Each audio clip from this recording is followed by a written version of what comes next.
Hello everyone, welcome to CPC academy. CPC academy में आपका हार्दिक स्वागत है। तो हम क्या करने वाले हैं? हम करने वाले हैं आज साइंस के एमसीक्यू करेंगे और एमसीक्यू हम देखेंगे। साइंस के 10 एमसीक्यू हम कर रहे हैं, जो हमारी सीरीज़ चल रही है उस पर ये बेस हैं और 10 क्वेश्चन की हम सीरीज़ कर रहे हैं। इसका लेक्चर 2 आज हम करने वाले हैं। तो वीडियो को बड़ी ध्यान से देखना है और अभी तक अगर आपने चैनल सब्सक्राइब नहीं किया है तो प्लीज़ हमारे चैनल को सब्सक्राइब कीजिएगा। और इससे पहले की वीडियो लेक्चर फर्स्ट आपको हमारी प्लेलिस्ट में जाकर या हमारे यूट्यूब चैनल सीपीसी एकेडमी में जाकर वो देख लेना है। ये जितने भी क्वेश्चन मैं ले रहा हूँ 10 क्वेश्चन, ये बहुत ज़्यादा इंपॉर्टेंट हैं आपके आने वाले एग्ज़ाम में। तो प्लीज़ सब्सक्राइब दिस चैनल और स्टार्ट करते हैं बिना टाइम वेस्ट किए पहले क्वेश्चन पर। देखो क्वेश्चन नंबर फर्स्ट क्वेश्चन है कि किसी पिंड में 4 डिग्री सेंटीग्रेड होता है। मतलब किसी पिंड में जल जो है 4 डिग्री सेंटीग्रेड करता है। यदि तापमान 100 डिग्री सेंटीग्रेड हो जाए तो वह पिंड जो होगा वो कैसा हो जाएगा।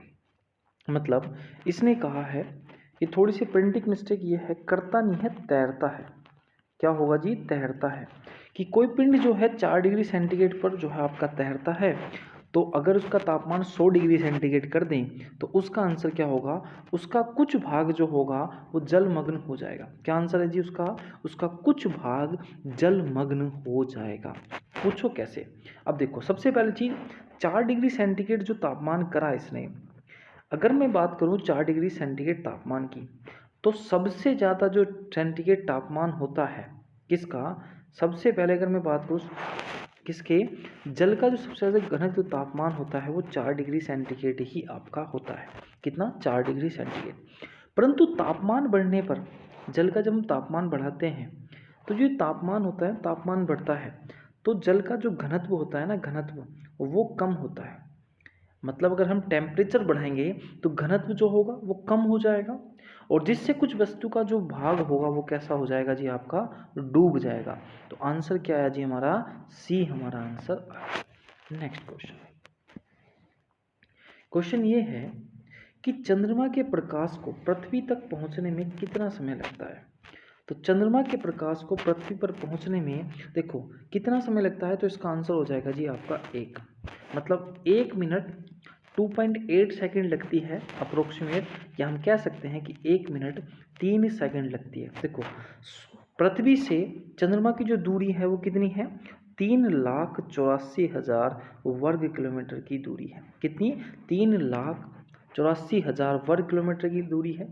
और जब प्रकाश की चाल 3 गुणा 10 की 8 से चलती है, प्रकाश की चाल कितनी है? 3 गुणा 10 की 8 से चलती है, तो टाइम लगता है 1 मिनट 2.8 सेकेंड या 1 मिनट 3 सेकेंड। तो चंद्रमा के प्रकाश को पृथ्वी पर आने में कितना समय लगता है आपका? 1 मिनट 3 सेकेंड। अगर अच्छा इस क्वेश्चन को पूछ लेता कि सूर्य का प्रकाश आने में पृथ्वी पर कितना समय लगता है, तो हमें कमेंट बॉक्स में आप बताओगे कि कितना समय लगता है। 8 मिनट 16 सेकंड लगती है कि 20 सेकंड लगती हैं? आपको हमें ऑप्शन में कमेंट बॉक्स में बताना है। नेक्स्ट क्वेश्चन, क्वेश्चन नंबर है आपका 3। बहुत बेहतरीन क्वेश्चन है कि रोड या रेल परिपथ पर वक्रों का झुकाव क्या प्रदान करने के लिए दिया जाता है। ये थोड़ी सी, इसको थोड़ी सी प्रिंटिंग मिस्टेक मान लो।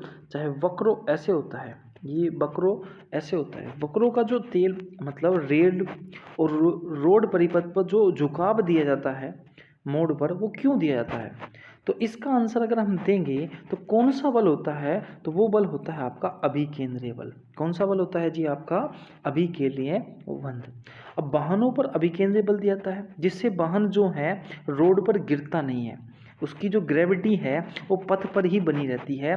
तो ये बल दिया जाता है आपका कौन सा? अपकेंद्रीय बल, अभिकेंद्रीय बल, सॉरी अभिकेंद्रीय बल।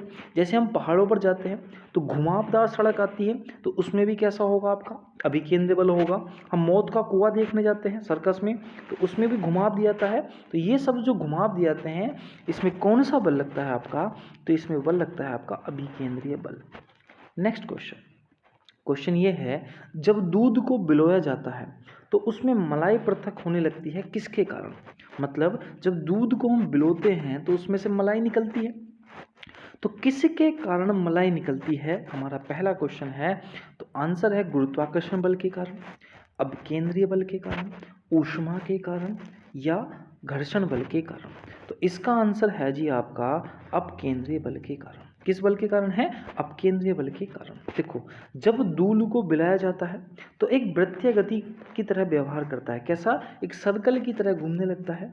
और वृत्तीय गति जो केंद्र से दूर हटाने वाला जो कल होता है वृत्तीय गति को, या उस मलाई को दूर करने का जो काम करता है, उस घुमावदार जो बिलोते हैं इस तरह से घुमाते हैं सर्कल की तरह, तो मलाई को दूर करने का काम करता है आपका अपकेंद्रीय बल। तो इसका आंसर क्या हो जाएगा जी? आपका बी इसका आंसर हो जाएगा। नेक्स्ट क्वेश्चन, क्वेश्चन नंबर ये वाला है कि पृथ्वी के किस भाग पर गुरुत्व त्वरण का मान अधिक होता है? ठीक, अब देखो इसने पूछा कि पृथ्वी के किस भाग पर गुरुत्व त्वरण का मान अधिक होता है। देखो, अब सपोज मानो ये हमारी पृथ्वी है, ठीक, तो पृथ्वी का सबसे ज़्यादा जो ग्रेविटी गुरुत्वाकर्षण बल होता है वो कहाँ पर होता है जी? आपका वो ध्रुवों पर होता है। कहाँ पर होता है? ध्रुवों पर। अब देखोगे कि ध्रुवों पर कैसे होता है, तो देखो ध्रुवों पर होता है सबसे ज़्यादा गुरुत्वाकर्षण बल। ये हमारी कौन सी लाइन है? इक्वाडोर लाइन है, ठीक है। इसे बोलते हैं विषुवत रेखा, भूमध्य रेखा, ठीक, या 0 डिग्री अक्षांश रेखा।